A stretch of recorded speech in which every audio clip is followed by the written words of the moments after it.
تو در ویدیو گفته که ماهی مرد پروازها کشوده میشوند. همین گپت انی خاص یا که دروغه؟ الکی ماهی مرد نشده پروازها برقرار شدن. алимент ситонидан дар ҳоле ки ман шароит умуман надорам чӣ хел мешавад? нафароне ки гирифтори бемории дил ҳастанд ё хирашавии чашм доранд ба шумо доруи алҳадаяро тавсия медиҳем. капсула ва равғани сиёҳдона мебошад.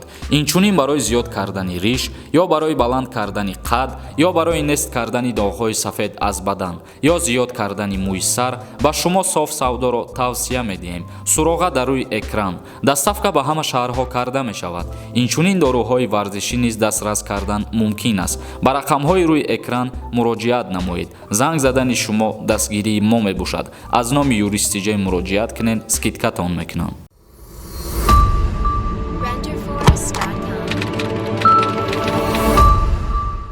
ассалому алайкум ба ҳама тамошобинони барномаҳои Сорбон Сафаров канали юристи ҷой.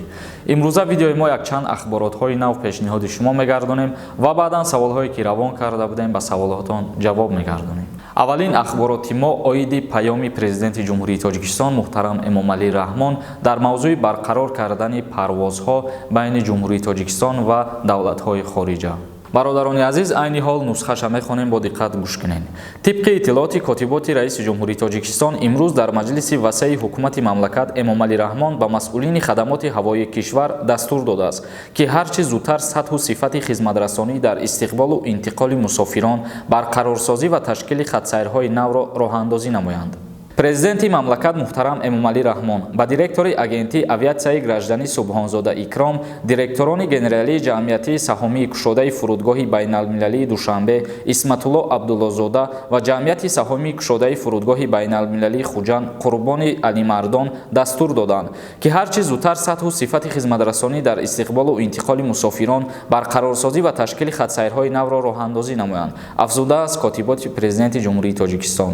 ва дар баробари ин президенти ҷумҳурии Тоҷикистон қайд кард ки карантини 14-рӯза аз сари нав барқарор мешавад. яъне ки дар ҳолате ки агар парвозҳо кушода шаванд ба мамлакатҳои хориҷа, дар ин ҳолат ҳар касе ки дохили ҷумҳурии Тоҷикистон мегарда ба карантини 14-рӯза равона карда мешавад. ахбороти навбатии мо оиди як шахсият, як зане ки дар шаҳри Душанбе дастгир шуд барои даст задан ба кирдорҳои сеҳр ва ҷоду. чӣ хеле ки ба ҳамаи мо шумо маълум аст, сеҳр ҷоду кардан дар назди қонунгузории ҷумҳурии Тоҷикистон низ қатъиян манъ карда шудагист. мутобиқи кодекси ҳуқуқ вайронкунии маъмурӣ моддаи 482 дар бораи сеҳр ва ҷоду омадагист. айни ҳол нусхаша мехонем, бо диққат гӯш кунед. зуҳро Абдуллоева, сокини кӯчаи Ҳувайдуллоеви пойтахт, дар сеҳру ҷоду ва фолбинӣ кардан муттаҳам дониста мешавад. хабар медиҳад раёсати умурии дохилии шаҳри Душанбе. манбаъ меафзояд, аз манзили Абдуллоева як қатор ашёҳои барои сеҳру ҷоду истифодашаванда ҳамчун далели шайъӣ дарёфту мусодира карда шуданд. дар шаҳри Душанбе мегӯянд нисбати Абдуллоев ва Зуҳро барои машғул шудан ба сеҳру ҷоду ва фолбинӣ бо моддаи 482 кодекси ҳуқуқ вайронкунии маъмурӣ протоколи маъмурӣ тартиб дода шуда ҷаримабандӣ карда мешавад. яъне ки мутобиқи моддаи 482 кодекси ҳуқуқ вайронкунии маъмурӣ мо гуфтем ки ба ҷавобгарии маъмурӣ шахсияте кашида мешавад ки машғул мешавад ба фаъолиятҳои сеҳру ҷоду кардан ва дар ин модда ҷаримабандиш баробар мебошад аз 40 нишондиҳанда то 50 нишондиҳанда. ва оно гуфта намона ки ҳар як нишондиҳанда мутобиқи қонунгузории ҷумҳурии Тоҷикистон баробар мебошад ба 60 сомонӣ ва аз назари қонунгузорӣ маълум мешавад ки ин шахсията то 3000 сомон ҷарима мекунанд. бародарони азиз, акнун мегзарем ба қисми хондани комментарияҳо. бо диққат гӯш кунед, ба саволҳои худтон ҷавоб мегиред. герой 01 нависад: ассалому алайкум бародари азиз, аз назари қонун мефаҳмонди алимент ситонидан дар ҳоле ки ман шароит умуман надорам чӣ хел мешавад? мара хонагиҳои занам маҷбур кардастанд, марам шароит надорам, роҳҳо маҳкамаи дар Тоҷикистон қарор дорам, бекор мондагиам. бародари азиз, дар кодекси оилаи ҷумҳурии Тоҷикистон дар бораи ситонидани алимент чунин омадаги аст: шаҳрванд яъне шахсият дар ҳар ҳолате ки қарор надошта бошад бояд аз ҷониби худаш ба фарзандаш алимент ситонида шавад. яъне ки монеа шида наметавона бекор будани ту ё ки ҷои кор надоштани ту. дар ҳар ҳолате ки ту қарор надошта бошӣ, қонунгузорӣ ҳалнома, яъне ки суд ҳалнома мебарорад, ту бояд алимент биситонӣ ба фарзанди худат ва аз ҳама алименти кам дар қонунгузории ҷумҳурии Тоҷикистон баробар мебошад ба 150 сомон. Аҳлиддини Фархорӣ нависад: Ассалому алайкум бародар. Ман через гражданствои апам ё акам метавонам ба Федератсияи Россия бирам? Ҳамин савола ҷавоб те. Чанд бора менависам, ҷавоб наметӣ. Мутаассифона бародари азиз, мо дар чандин барномаҳои худмон қайд кардем ки асос шида наметавонанд гражданство доштани апаи шумо ё ки акаи шумо ё ки додари шумо. Ба фарзанд танҳо асос гражданствои падар ва модар мешавад. Раҳмат нависад: Ассалому алайкум брат. Ту дар видео гуфтӣ ки моҳи марда парвозҳо кушода мешаванд. Ҳамин гапат аниқ ҳаст ё ки дурӯғ аст? Бародари азиз, ма дар як видеом албатта гуфтам ин сухана, лекин ма оиди парвозҳои байни ҷумҳурии Узбекистон ва Тоҷикистон суҳбат кардагиам. Аллакай моҳи мард нашуда парвозҳо барқарор шуданд, вале мутаассифона дар бораи ба Федератсияи Россия кушодашавиш ягон ахборот нест. ҳоло Алиҷон Давронов нависад: Ассалому алайкум. Вақте ки аблава сар мешава ва мо студентем, ба ҷои даркоримон ба хонданӣ рафта наметавонем аз сабаби беморӣ, мора аблава биқапа мебара ё ки не? Ягон ҷавоби аниқ бигардон ҳамира. Чӣ кунем? Дар ҳолате ки шумо донишҷӯ ҳастен ва дар ҷумҳурии Тоҷикистон банд мондагиен, ба ҷое ки шумо таҳсил мекунен сафар карда наметавонен.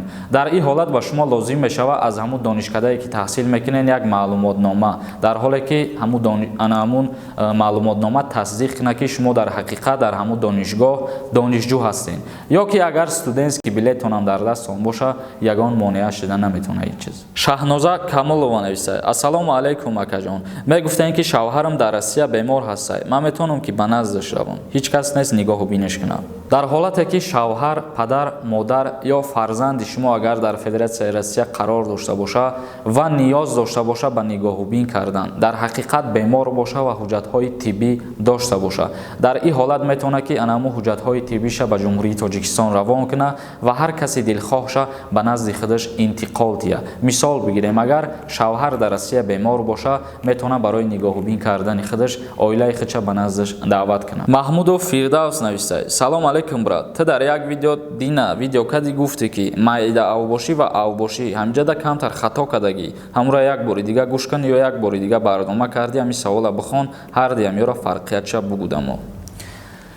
Авбошӣ аз майда авбошӣ фарқиятш дар ҳамие ки майда авбошӣ дар қонунгузории ҷумҳурии Тоҷикистон дар кодекси ҳуқуқвайронкунӣ маъмурӣ омадагиаст майда авбошӣ, вале авбошӣ боша дар кодекси ҷиноятии ҷумҳурии Тоҷикистон омадагиаст. Фарқият байни авбошӣ ва майда авбошӣ дар ҳамие ки агар шаҳрванд ба майда авбошӣ даст бизана, вай ба ҷавобгарии маъмурӣ кашида мешавад, яъне ки доғи судӣ намегирад. Агар ки ба авбошӣ даст бизана, дар кодекси ҷиноятии ҷумҳурии Тоҷикистон моддаи 237 омадагиаст, аллакай шаҳрванд доғи судӣ мегирад ва ҳатто ҳолатҳое ҳастанд ки аз озодӣ маҳрум мешавад. Амриддин Меллибоев нависад: Ассалому алайкум бародар. Айни ҳол ай Тоҷикистон ба Россия рейс шудеста ё ки не? Айни ҳол аз ҷумҳурии Тоҷикистон ба Федератсияи Россия Уральский авиалина ЮТЕР ва ширкати ҳавопаймоии Сомон Эр шаҳрвандора баргардондестанд ба Федератсияи Россия. Яъне ин се ширкате ки мо номбар кардем аз шаҳрҳои гуногуни ҷумҳурии Тоҷикистон ба Федератсияи Россия шаҳрвандора интиқол метиҳад. Мисол мегирем аз шаҳри Кулоб, аз Хуҷанд ва аз шаҳри Душанбе айни ҳол парвозҳо ба Федератсияи Россия идома додестанд. Бародарони азиз, видеоро ҷамъбаст мекунем. Ягон саволи дигар боша, агар дар поёни ҳамин видео комментарияда бинависен. Дар канали Юрист CJ обуна шидана фаромӯш намекунем. Худованд ҳамаи мо шуморо нигаҳбон бошад.